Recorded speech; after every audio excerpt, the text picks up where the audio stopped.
बड़ी से बड़ी सारी समस्या खत्म होने वाली है। किसी के आगे हाथ फैलाने की जरूरत नहीं पड़ने वाली है।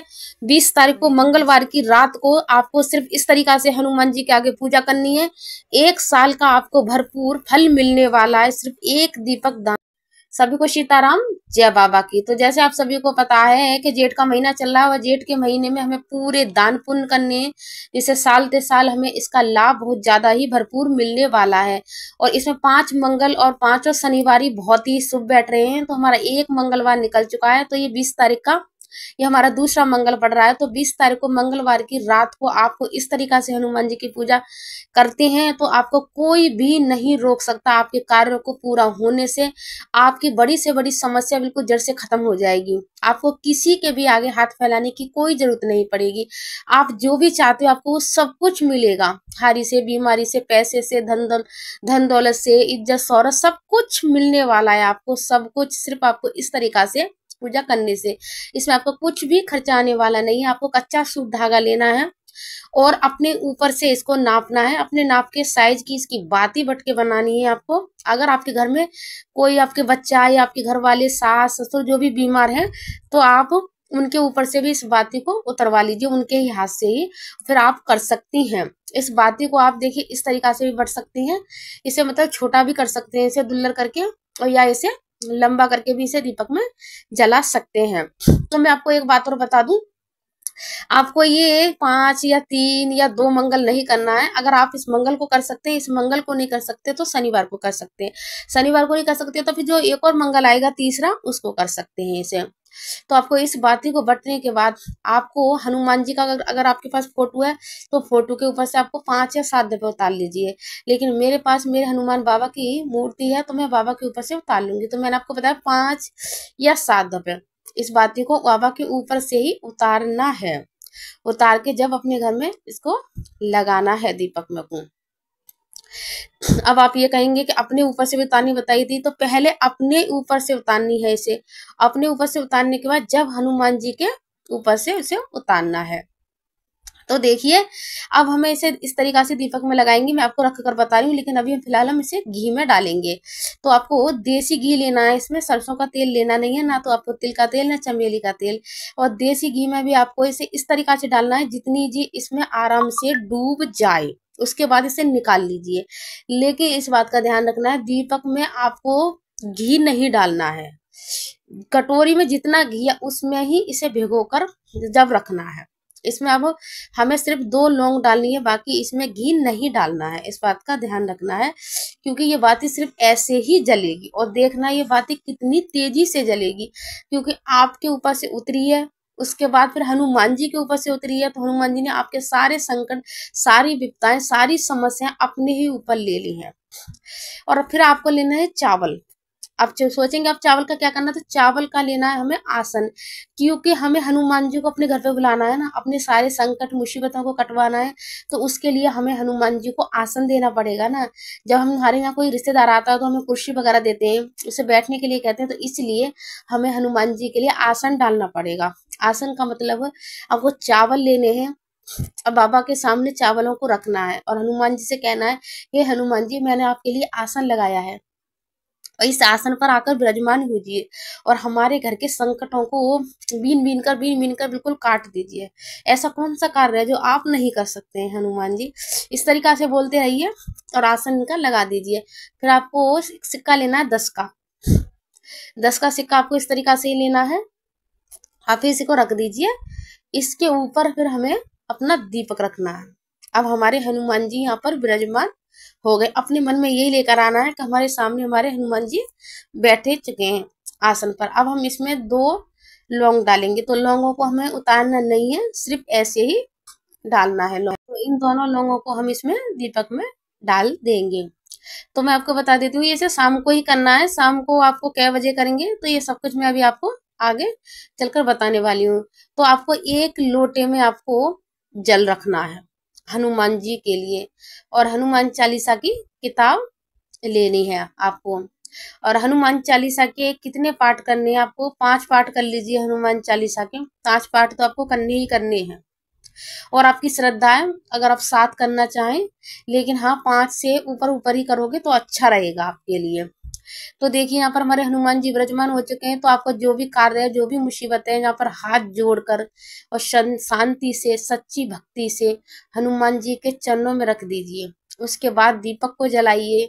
अब इसी दीपक से हम धूप बत्ती लगाएंगे, अलग से नहीं लगाएंगे, हम इसी दीपक से लगाएंगे, क्योंकि हमने यहाँ हनुमान जी को विराजमान किया है। तो हम अपनी धूप बत्ती को भी यहीं से ही लेंगे। तो मैं अपनी धूप बत्ती को भी यहाँ लगा दूंगी। उसके बाद हम हनुमान चालीसा का पाठ चालू करेंगे। उसके बाद हमें हनुमान चालीसा का पाठ करना है। उसके बाद हमें गणपति जी की आरती करनी है और हनुमान जी की आरती करनी है। देखिए, अगर आप सरकारी जॉब की तैयारी कर रहे हैं तो आप उसके लिए भी कर सकते हैं इसे। अगर बहुत ज्यादा बीमार है तो उसके लिए भी कर सकते हैं आप। और या आपके घर में लड़ाई झगड़े वगैरह होते हैं, या पति पत्नी के बीच में दरार आ चुकी है, डिवोर्स तक बात पहुंच चुकी है, तो इसके लिए भी कर सकते हैं। और हाँ दोस्तों, इस उपाय को जिसने मेरे साथ शेयर किया था उन्होंने बताया था कि एक ने वकील वकील बनने की ख्वाहिश थी उसकी, तो उसने इसके लिए यूज किया था इस उपाय को, तो उसे सफलता मिली इसमें को। तो आप अगर वकील बनना चाहते हैं तो आप इस उपाय को कर सकते हैं। जो वकील की पढ़ाई कर रहे हैं कि मेरा सपना है मैं वकील बनना चाहता हूँ, तो आप इस उपाय का भरपूर फायदा उठा सकते हैं। क्योंकि उन्होंने मेरे से कहा था कि वो उन्होंने वकील बनने से पहले इसी उपाय को लगातार किया था, और संकट मोचन हनुमान जी की कृपा से आज वो वकील बन चुके हैं। तो मैं इसलिए आप सभी को बता रही हूँ, जो भी पढ़ने वाले बच्चे हैं, आप इस उपाय को अपनी पढ़ाई के लिए भी कर सकते हैं। हनुमान जी आपके दादा हैं, आपके पिताजी हैं, आपके भाई हैं। अगर आप सच्ची भक्ति से इनसे जो भी मांगते हैं, ये आपको वो सब कुछ देंगे जो आप चाहते हैं। और मैं आपसे फिर से भी कह देती हूँ, आपको 20 तारीख की मंगलवार की रात को करना है। अगर इसको नहीं कर पाते हैं तो शनिवार को करना है। शनिवार को भी नहीं कर पाते हैं तो एक और मंगल आएगा, उस मंगल को कर लीजिए आपको। लेकिन आपको इस उपाय को जरूर करना, अगर चाहते हैं कि आपके घर की सारी समस्याएं जड़ से बिल्कुल खत्म हो जाएं। तो देखिए यहाँ पर मेरे हनुमान बाबा की आरती हो रही है, तो चलिए आरती करते हैं।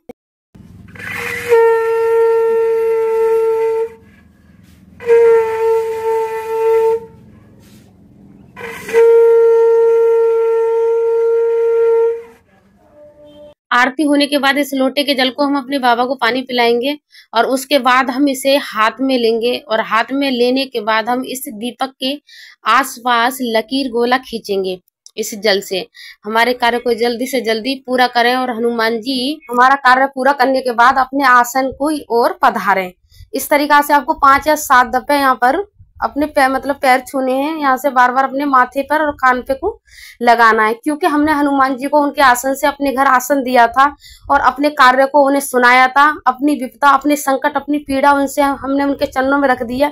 उसके बाद उन्हें विदा करना भी बहुत जरूरी रहता है ना, क्योंकि हम उन्हें हर समय यहाँ आसन पर बिठाकर नहीं रख सकते।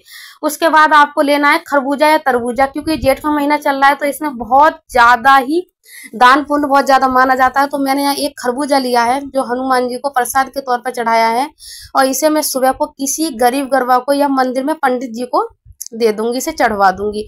तो आपको इस तरीका से करना है, या तो तरबूजा एक खरबूजा आपको जरूर चढ़ाना है श्राद्ध के टाइम में, जब आप इस दीपक को वो करेंगे। और सुबह को उसे, अगर आपके आसपास में कोई ज्यादा ही गरीब है तो उसकी लड़की को दे दिए या मंदिर में चढ़वा दीजिए। तो जैसे मैंने आप सभी को दिखाया और आपको बताया, आपको बिल्कुल ऐसे ही करना है। तो आप इस मंगल को कर सकते हैं, जो बहुत शुभ मंगल जो बैठ रहा है 20 तारीख को, क्योंकि जेठ के महीना के 5 मंगल बहुत शुभ बैठ रहे थे। लेकिन सिर्फ मंगल ही नहीं शुभ बैठ रहे थे, शनिवार भी हैं इसके साथ, शनिवार मंगल दोनों ही शुभ बैठ रहे हैं। तो आप इस उपाय को 20 तारीख को मंगलवार की शाम को करना है, सुबह को बिल्कुल नहीं करना है। ध्यान से सुनना, मंगलवार की सुबह को नहीं करना है, इसे रात को ही करना है। और रात को कै बजे करना है आपको? इसे आपको करना है 10 बजे कर सकते हैं, 11 बजे कर सकते हैं। 10 से पहले नहीं कर सकते, 11 बजे के बाद नहीं कर सकते। 10-11 के बीच में ही आपको करना है। इस टाइम इसलिए करना है क्योंकि हमारे संकट मोचन हनुमान जी खुद ही भक्त हैं, वो राम जी के। तो वो दिन में राम जी की पूजा में खुद ही लीन रहते हैं, तो इसलिए हमेशा हनुमान जी की ज्यादा कृपा चाहिए आपको। तो हमेशा 10 या 11 के बीच में ही इनकी पूजा करें, जिसे बड़ी पूजा बोलते हैं। तो ये एक बहुत बड़ी पूजा ही है, जो आपके ऊपर जो संकट, जो मुसीबत है, वो सब कुछ हनुमान जी के चरणों में रखकर जल जाएगा। तो आपको इस बाती को 7 दफे ही उतारना है। अगर आपको अपने बच्चे या अपने पति के लिए, घर में किसके लिए करना है आपको, तो आप इस उपाय को कर सकती हैं। लेकिन इस बाती को सिर्फ वो ही उतार सकता है जिसके ऊपर तुम इस बाती को उतरवाओगे, करो, जिसके लिए आप इस उपाय को करोगे।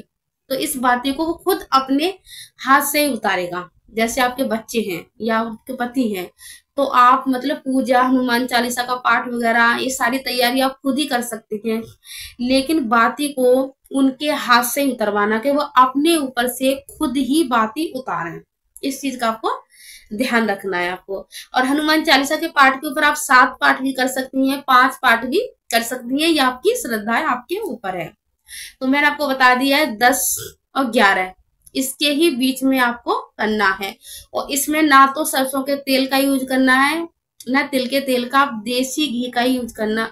और कच्चा सूत धागा ही लेना है आपको, जो सफेद आता है, रंगीन धागा नहीं लेना है, ना रुई की बाती लेनी है, कच्चा सूत धागा ही आपको लेना है।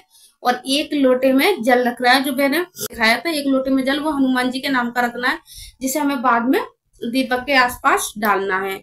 और 2 लौंग और 1 सिक्के का खास करके ध्यान रखना है, जो 1 सिक्का हमने दीपक के नीचे उनके सिंहासन पे रखा है, जिसके ऊपर हमने हनुमान जी को विराजमान किया है। जो हमने जिस दीपक को जो जलाया है ना, उस पे हमने हनुमान जी को आसन दिया है कि हे संकट मोचन हनुमान जी, इस आसन पे आकर आप हमारे घर बैठिए। पूरे करते हैं, ज्यादा दिन नहीं लगेगा, 15 दिन में ही आपको कार्य आपके पूरे शुभ होने लगेंगे। लेकिन आपको इन्हीं मंगलों में ही, इन शनिवारों में ही आपको इस उपाय को करना है, जल्दी से जल्दी। तो आपको ये 20 तारीख आ रही है, इसको भी कर सकते हैं, शनिवार को भी कर सकते हैं। तो आपको कमेंट में सभी को सीताराम जय बाबा की जरूर लिखना। जो बाबा का सच्चा भक्त होगा वो कमेंट में बाबा के लिए सीताराम जय बाबा की जरूर लिख के जाएगा। जो सभी को सीताराम जय बाबा की।